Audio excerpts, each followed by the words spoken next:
নওগাঁর মান্দায় মসজিদের ভেতরে হাসুয়া দিয়ে কুপিয়ে গুরুতর আহত মামুনুর রশিদ মামুন মারা গেছেন। মঙ্গলবার বেলা ১১টার দিকে রাজশাহী মেডিকেল কলেজ হাসপাতালের নিবিড় পর্যবেক্ষণ কেন্দ্রে চিকিৎসাধীন অবস্থায় তার মৃত্যু হয়। গত ১৫ আগস্ট ভোরে ফজরের নামাজের সময় শামুকখোল গ্রামের একটি মসজিদে এ ঘটনা ঘটে।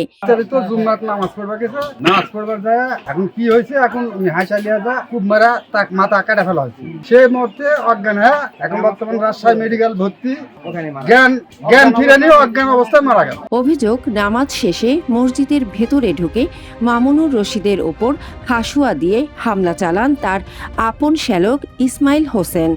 হামলায় গুরুতর আহত মামুনকে প্রথমে মান্দা উপজেলা স্বাস্থ্য কমপ্লেক্সে নেওয়া হয়। পরে অবস্থার অবনতি হলে তাকে রাজশাহী মেডিকেল কলেজ হাসপাতালে ভর্তি করা হয়। ৩ দিন চিকিৎসাধীন থাকার পর মঙ্গলবার তার মৃত্যু হয়। বিল্ডিং ছান্দিছে, বিল্ডিং ছান্দার পর থেকে একটা সন্ত্রাস, নেশাখোর, হিরোইনখোর, গাঁজাখোর, সে সবসময় নেশার উপর থাকে। তার কাছে কোনো টাকা পয়সা নাই। যে ইসমাইল আমার ভাইকে খুন করছে, সে ইসমাইল, তার কাছে কোনো টাকা পয়সা কিচ্ছু নাই। সবসময় আমার ভাইকে হুমকি দেয়, সবসময়।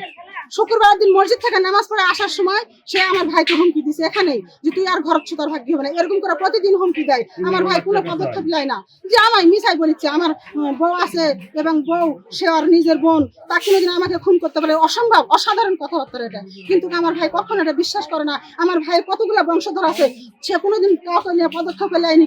তারপরে নির্মমভাবে তাকে হত্যা করা হলো কি জন্যে? তার আমরা বিচার চাই, বিচার চাই, সুষ্ঠু বিচার চাই। এবং আমার ভাইয়ের সাথে কোনোদিন কোনো দ্বন্দ্ব ছিল না তার, এবং সবাই ফজরের সময় নামাজ পড়তে গেছে, তাকে হাসপাতালে কুপে তাকে মৃত্যুবরণ, আজকে মৃত্যু হয়েছে। তার আমরা বিচার চাই। মসজিদে গেছি, যাওয়ার পর মনে করেন মসজিদের মধ্যেই কূপ মারিছে, মানে মাথাত কূপ মারিছে। কূপটা এরকম সাইডে লাগিয়েছে, লাগে ওখানে মনে করো যে অজ্ঞান হয়ে গেছে। তারপর থেকে আর জ্ঞান ফিরেনি। এ ঘটনায় নিহতের স্ত্রী নেহেরা খাতুন বাদী হয়ে ইসমাইল হোসেনের বিরুদ্ধে মান্দা থানায় হত্যা চেষ্টার মামলা করেন। মামুনের মৃত্যুর পর মামলাটি হত্যা মামলায় রূপান্তরের প্রক্রিয়া চলছে বলে জানিয়েছে পুলিশ। স্থানীয়দের দাবি, পারিবারিক বিরোধকে কেন্দ্র করে দুই ভাইয়ের মধ্যে দীর্ঘদিন ধরে বিরোধ চলছিল।